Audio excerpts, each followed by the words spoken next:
नमस्कार, आप सबको बहुत बहुत स्वागत है। आप देख रहे हैं शून्य से 100 तक। दोस्तों, भारतीय सिनेमा के गीत संगीत के इतिहास में हमारी चर्चा चल रही है हिंदी सिनेमा की पहली महिला प्लेबैक सिंगर राजकुमारी दुबे की।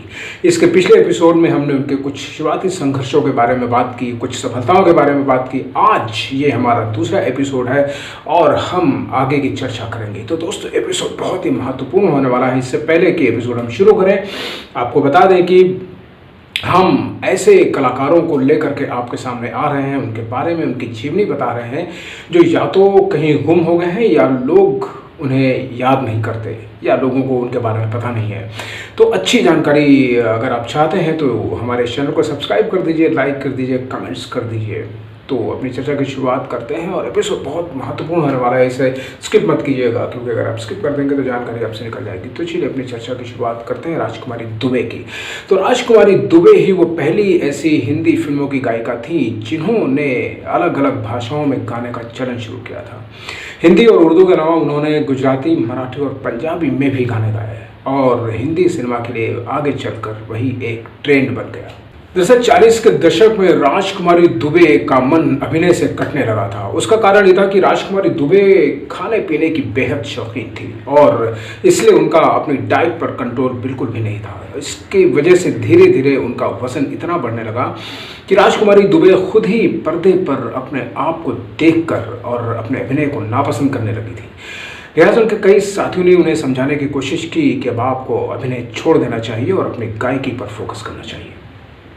और यही बात उस समय के मशहूर अभिनेता मोतीलाल ने उन्हें समझाया, जिन्हें वो अपने पिता के समान मानती थी, और उन्होंने मोतीलाल की बात मान ली। मोतीलाल ने उनसे कहा कि हीरोइन का करियर अधिक टिकाऊ नहीं होता, इसलिए आप अपनी मधुर आवाज़ को बर्बाद ना करें और अपनी गायकी पर फोकस करें, जिसकी वजह से आप अपने संगीत प्रेमियों पर लंबे समय तक राज कर सकती हैं। और राजकुमारी दुबे ने मोतीलाल की बात को मानने में जरा भी देर नहीं की और उन्होंने प्रकाश पिक्चर के साथ अपना अनुबंध ख़त्म करके बाहर निकल करके उनके कई संगीतकारों के साथ में कई मधुर गीत रिकॉर्ड किए। तो संगीत की औपचारिक शिक्षा ना होते हुए भी राजकुमारी को कभी भी और कोई भी गीत रिकॉर्ड करने में या गाने में कोई समस्या नहीं हुई। म्यूजिकल नोट्स और उसके उतार चढ़ाव को बड़ी आसानी से समझ जाती थी और प्रकाश पिक्चर्स के साथ रहकर और लल्लू भाई नायक के संगीत निर्देशन में जुड़कर और उनके साथ गाने गाकर उनकी ये समझ और भी गहरी हो गई थी। इसलिए उनके चाहने वालों को ये कभी लगा ही नहीं कि वो एक ट्रेंड सिंगर नहीं थी। तो राजकुमारी की दुबे के दौर की कुछ और भी फेमस सिंगर्स थी, जैसे कि ज़ीनत बेगम, जोराबाई आंबेवाली, शमशाद बेगम, अमीर बाई कर्नाटकी और ज्योतिका रॉय। और इन दोनों में सबसे ज़्यादा मशहूर थी जोराबाई आंबेवाली और शमशाद बेगम। और ये दोनों ही गायिकाएं हाई पिच पर गाने के लिए जानी जाती थी, लेकिन राजकुमारी अपनी सॉफ्ट वॉइस और छोटी रेंज के साथ गाने में मशहूर थी। लेकिन उनके सुरों में जो मिठास थी वो उन्हें सबसे अलग कर देती थी। यही कारण था कि 40 के दशक में मुकेश के साथ ज़्यादातर गाए हुए गीतों में राजकुमारी ने उनका साथ दिया था। मोहम्मद रफ़ी के साथ कुछ गिने चुने गीत रिकॉर्ड हो पाए थे, क्योंकि 40 के अंत के दशक में लता मंगेशकर की एंट्री हो चुकी थी और लता मंगेशकर जी ने 50s के दौर में लगभग सभी गायिकाओं को पीछे छोड़ दिया था।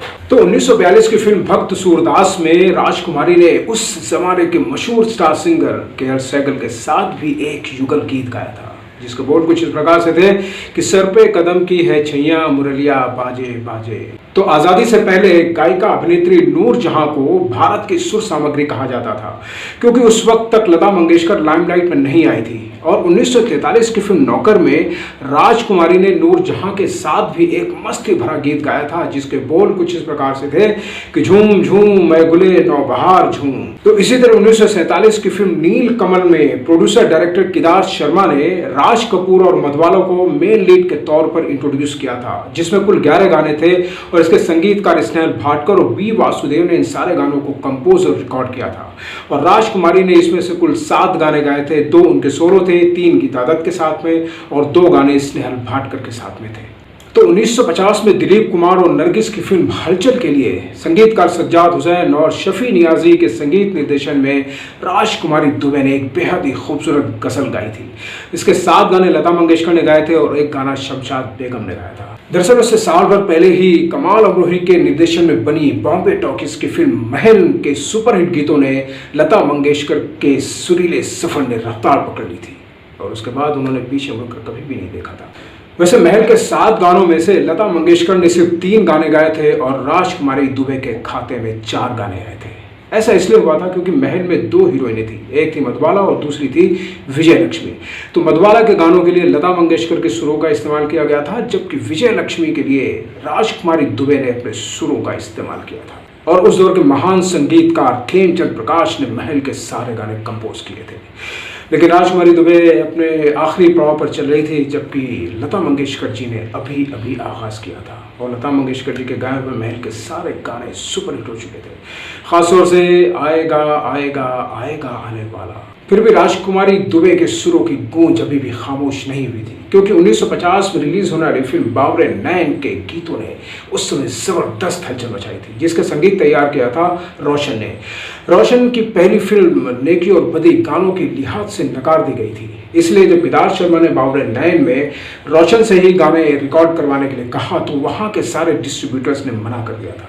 लेकिन केदार शर्मा का विश्वास रोशन के ऊपर से जरा भी डगमगाया नहीं और इधर रोशन का आत्मविश्वास भी देखने जैसा था, क्योंकि महल से सुपरहिट हो जाने के बाद भी उन्होंने लता मंगेशकर से ज्यादा राजकुमारी दुबे पर भरोसा जताया। तो बाबरे नैन के 9 गानों में से 5 गाने राजकुमारी दुबे ने गाए थे, जिसमें से 3 उनके सोलो थे और 2 ड्यूट सॉन्ग थे। एक मुकेश जी के साथ में था, दूसरा आशा भोसले के साथ। राजकुमारी दुबे का ही गाया हुआ वो गीत सुन बैरी बनम कछ बोलना उन दिनों चार्ट बस्टर साबित हुआ था। तो केदार शर्मा राजकुमारी के बड़े प्रशंसक थे।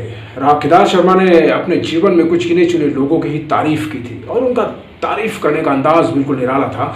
जब भी वो किसी के काम से बहुत प्रसन्न होते थे तो उन्हें वो 2 आने का पुरस्कार देते थे और राजकुमारी दुबे उन्हीं में से एक थी। दूसरे और तीसरे कलाकार थे राज कपूर और गीता बाली, लेकिन उनकी ये सफलता अधिक दिनों तक टिकी नहीं रह सकी। तो 1952 की सिर्फ 2 फिल्मों में राजकुमारी दुबे को एक गाना गाने को मिला था। एक थी हैदराबाद की नाजरीन और दूसरी थी नौबहार। नौबहार में कुछ 8 गाने थे, जिसमें से 6 गाने लता मंगेशकर ने गाए थे और एक गाना राजकुमारी के खाते में आया था। इससे पता चलता है कि 50s के दौर की शुरुआत में ही लता मंगेशकर का हिंदी फिल्म संगीत पर एक अधिकार हो चुका था और सिर्फ ले देकर गीता दत्त एक बची थी जो कुछ वर्षों तक लता मंगेशकर के मुकाबले खड़ी रही, लेकिन धीरे धीरे वो भी गुमनाम होती चली गई। 1952 में ही उस समय के उभरते हुए संगीतकार ओपी नैयर की फिल्म आसमान के गानों को लेकर ओपी नैयर और लता मंगेशकर में कुछ मतभेद हो गया। तो ओपी नैयर ने लता मंगेशकर के साथ कभी भी ना काम करने की ठान ली और आसमान का वो गाना उन्होंने राजकुमारी दुबे की आवाज़ में रिकॉर्ड किया। लेकिन आगे चलकर वो गीता दत्त से जुड़ गए और बाद में आशा भोसले उनकी फेवरेट सिंगर बन गई। उसके बाद राजकुमारी और अदब से भरपूर उनकी आवाज़ गुमनामी के खर्त में समा गई। अगले 20 वर्षों तक उन्हें किसी ने याद करने की कोशिश भी नहीं की। इस बीच उनके पति का निधन भी हो गया था, तो घर का खर्चा चलाने के लिए कुछ न कुछ तो करना था, लिहाजा चुपचाप उन्होंने कोरस में गाना शुरू कर दिया था। अपने सुनहरे दिनों में राजकुमारी किसी स्टार से कम नहीं थी। उनके पास काले रंग की ब्यूक कार हुआ करती थी। ड्राइवर के होते हुए भी प्रोड्यूसर्स उनके लिए कार का दरवाज़ा खोला करते थे। लेकिन आगे चलकर एक समय ऐसा भी आया जब वो कोरस में गाने को विवश हो गई थी। 1972 में प्रोड्यूसर डायरेक्टर कमाल अमरोही और अभिनेत्री मीना कुमारी के ड्रीम प्रोजेक्ट पाकीज़ा के गानों की रिकॉर्डिंग चल रही थी। वैसे तो पाकीज़ा के जो म्यूज़िक कंपोजर थे वो गुलाम मोहम्मद थे, लेकिन उनके अचानक निधन के बाद नौशाद साहब पाकीज़ा के गानों की रिकॉर्डिंग करवा रहे थे और 1942 में प्रदर्शित हुई फिल्म स्टेशन मास्टर के 13 गानों में से 7 गाने राजकुमारी दुबे ने गाए थे और नौशाद साहब राजकुमारी दुबे के गायकी से बहुत प्रभावित थे और उनका दिल से सम्मान करते थे। लेकिन अचानक जब उन्हें कोरस में गाते हुए देखकर नौशाद साहब को फिल्मी दुनिया के निष्ठुर स्वभाव पर बहुत गुस्सा आया। साहब बेहद गुस्सा हुए, लेकिन जाहिर तौर पर वो कुछ कर पाने में असमर्थ थे। बहरहाल उन्होंने राजकुमारी दुबे को बड़े अदब के साथ बिठाया और उनको मान सम्मान दिया और कहने लगे कि आप जैसी गायिका कोरस में गाए, ये हम सब म्यूजिक डायरेक्टर्स के लिए बड़े शर्म की बात है। राजकुमारी दुबे नौशाद साहब के इस बर्ताव से इतनी भावुक उठी और कहने लगी कि समय का फेर है सब। कभी मैं शोभना समर्थ, स्नेहलता और गीता बाली जैसी बड़ी अभिनेत्रियों के लिए गाती थी, आज मैं कोरस में गा रही हूँ। किसी के सामने हाथ फैलाने से तो अच्छा है कि मैं कोरस में गा लूँ। और नौशाद साहब ने राजकुमारी दुबे की आवाज़ में फिल्म पाकीज़ा के लिए एक बहुत ही प्यारी सी परंपरागत ठुमरी रिकॉर्ड की, जिसकी मिठास आज भी महसूस की जा सकती है और जिसके बोल थे, नजरिया की मारी मरी मरी गैया, नजरिया की मारी मरी मरी गैया। तो राजकुमारी दुबे ने अपने करियर का अंतिम गीत एक भजन के रूप में संगीतकार R.D. बर्मन के संगीत निर्देशन में गुलजार की फिल्म किताब के लिए 1977 में रिकॉर्ड करवाया था, जिसे दीना पाठक पर फिल्माया गया था और जिस गीत के बोल थे, हरी दिन तो बीता, शाम हुई, रात पार करा दे। ब्रिटिश टीवी चैनल 4 के महफिल नाम के शो में राजकुमारी ने भाग लिया था, जिसमें उन्होंने कुछ अपने पुराने गीत और कुछ गज़लें गाई थी, जिसे 1991 में टेलीकास्ट किया गया था। उनका आखिरी पब्लिक परफॉर्मेंस 1996 में देखने को मिला था, जब उन्हें आशीर्वाद नवरत्न पुरस्कार से सम्मानित किया गया था। उसी दौरान उन्होंने सारेगामापा रियलिटी शो में भी भाग लिया था, जिसे होस्ट कर रहे थे सोनू निगम। तो शो बिजनेस की यही कड़वी सच्चाई है कि कोई भी कलाकार जब तक अपने कैरियर के शिखर पर होता है, उसे पलकों पर बिठाया जाता है, लेकिन पर्दा गिरने से पहले ही द एंड का बोर्ड लग जाता है। कुछ बिरले लोग ऐसे होते हैं जो किसी न किसी बहाने लाइमलाइट में बने रहते हैं, लेकिन ज़्यादातर लोग गुमनामी के गर्द में डूब जाते हैं।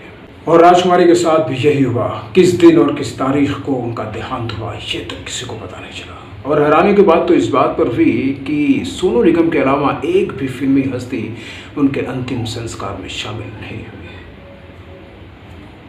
2000 में उन्होंने इस दुनिया को हमेशा के लिए अलविदा कह दिया। साल 2000 में राजकुमारी ने इस दुनिया को हमेशा हमेशा के लिए अलविदा कह दिया, और अब तो बस उनके कुछ गीत ही कभी कभार सुनने को मिल जाते हैं। तो ये था राजकुमारी दुबे पर हमारा स्पेशल एपिसोड। आशा करते हैं आपको एपिसोड बहुत पसंद आया होगा, और इसी तरह हम आपको अलग अलग लोगों के बारे में जानकारी देते रहेंगे। हमारे चैनल के साथ बने रहिए और इसी तरह बहुत प्यार करते रहिए। बहुत बहुत धन्यवाद आपका। नमस्कार।